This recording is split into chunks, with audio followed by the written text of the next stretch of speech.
New York electronic design in the 80s. New York was in turmoil. There was a rise in crime rates, drug addiction, and homelessness.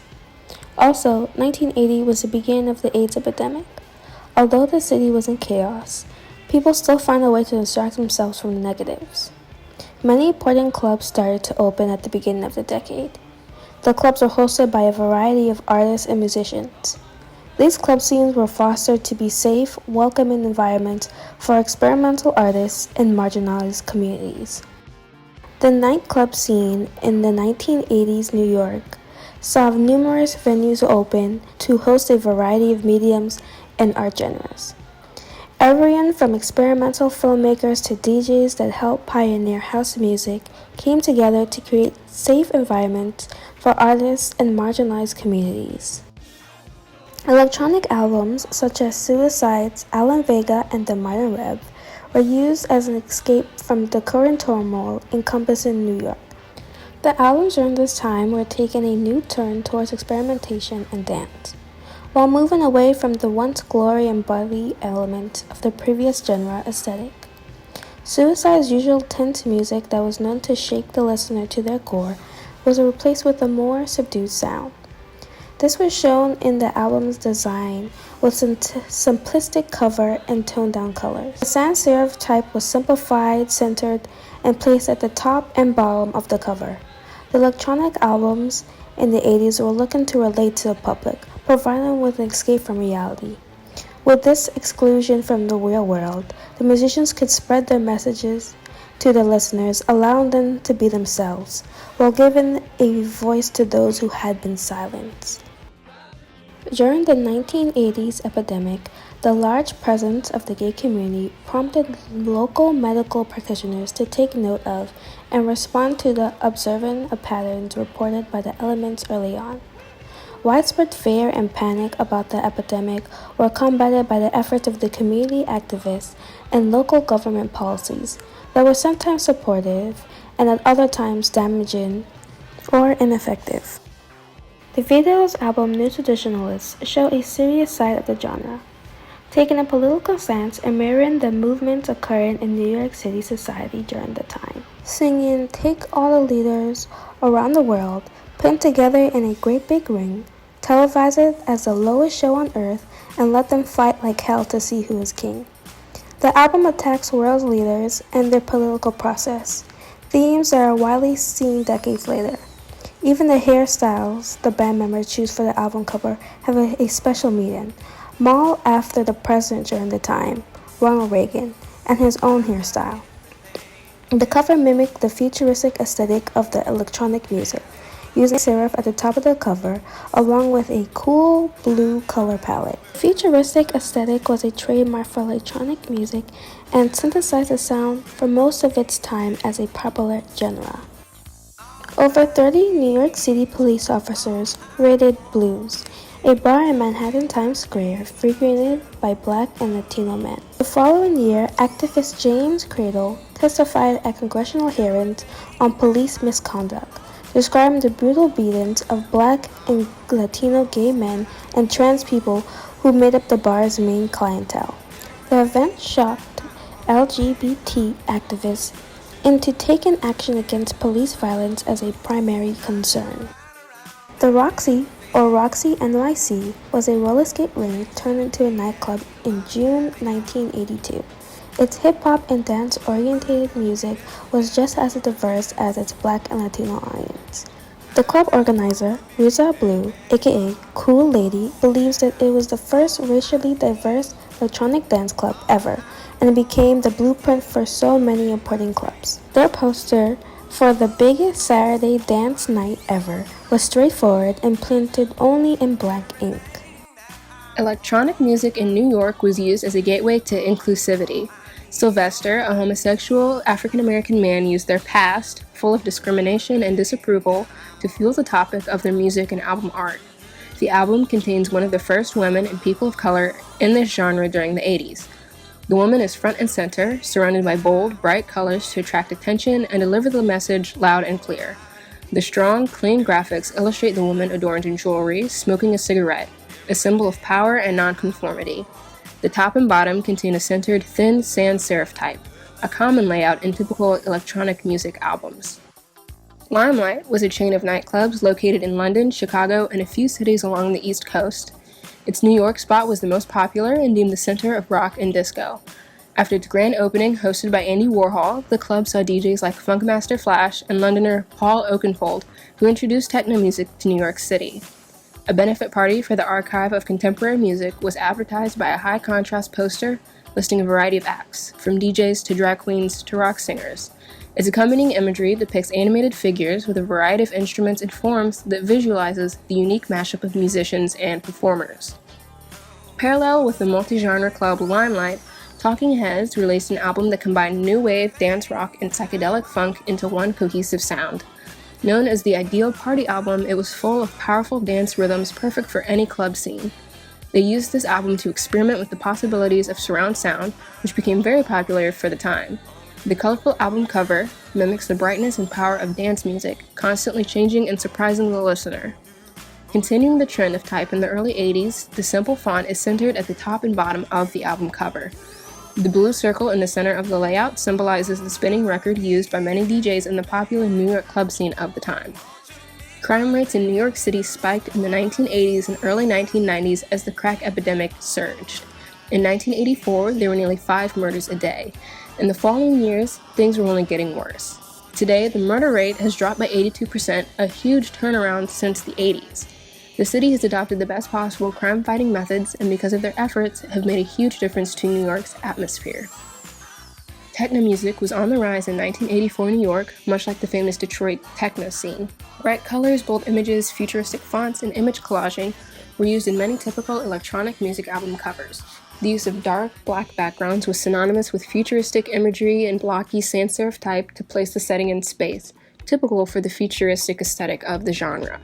Experimentation through photo and illustration collage and distortion was used to further this look, providing a cohesive image for the techno sound. As the middle of the 80s was approaching, the popularity of electronic music as a means of escape from the continuing turmoil in New York was well on its way. Palladium opened as a nightclub in May and every Sunday had an almost all-gay audience. Huge television screens hung from the ceiling, forming a grid pattern, and played music videos, while partygoers would dance beneath them to Euro, New Wave, and house music. The purple poster for an event in 1986 is clean, simple, and straightforward. The clear hierarchy of type invites the gay community to celebrate themselves every day, but especially on Sundays at Palladium. The powerful message of inclusivity was making its way throughout New York in the mid-1980s as music and album covers were continuing to evolve. From nightclubs to the album covers themselves, people of color, women, and those in the LGBTQ+ community were given a voice. Even in New York society, previously all-male colleges were beginning to open their doors to women. Cameo, an all-girl band, produced an album this year called Single Life. The album pertained to the free life of a single woman who didn't need a man to be happy or successful. They wanted this message to be heard, and their design choices showed that. Placing themselves front and center on the cover, the neon pinks and blues are easy to spot. Girl power and not needing a man in your life were common themes during this time, as women were previously thought of to be helpless and weak. The centered font layout continued to make an appearance, while decorative, bold, and unique fonts were beginning to make their way into the music design, shouting out to the crowd and proclaiming their message. In 1986, a 23-year-old black man was struck and killed by a car on a Queens highway early one morning after being severely beaten twice by 9 to 12 white men who chased him and 2 other black men through the streets of Howard Beach, in what the police called a racial attack. A week later, on December 27th, Al Sharpton, an American civil rights activist located in New York, led 1,200 demonstrators on a march through the streets of Howard Beach. Residents of the neighborhood, who were overwhelmingly white, screamed racial slurs at the protesters, who were largely black. Although many were fighting against discrimination, it was still being seen throughout the area during this time. Dance music was taking the stage during this time, becoming a popular subgenre of electronic music, specifically in the club scene. The Paradise Garage, a popular club in the 80s, uniquely centered the DJ and their talents, and in the case of the Garage, the focal point was Larry Levan, a resident at the nightclub. Though it opened in 1977, we acknowledge it here for Levan's birthday bash in 1986. Keith Haring, a designer for the club, provided graphic invitations for the celebration, as club graphics were very popular and made a big impact on the club aesthetic. Levon was a pivotal figure for dance music, and the Paradise Garage was the perfect venue for delivering it to the gay community. With the successful Paradise Garage continuing to attract attention and show off the dance subgenre, music albums in the area were also taking on this sound. As disco was dying down in the music world, house and dance rose to the forefront. The Arthur Russell album World of Echo depicts that transition with the disco and dub album. The combination of the two genres sends a goodbye to the disco era, while bumping up the use of electronic effects such as echo, reverb, and distortion. The album cover is a full-bleed abstract image symbolizing the distortion of the music inside.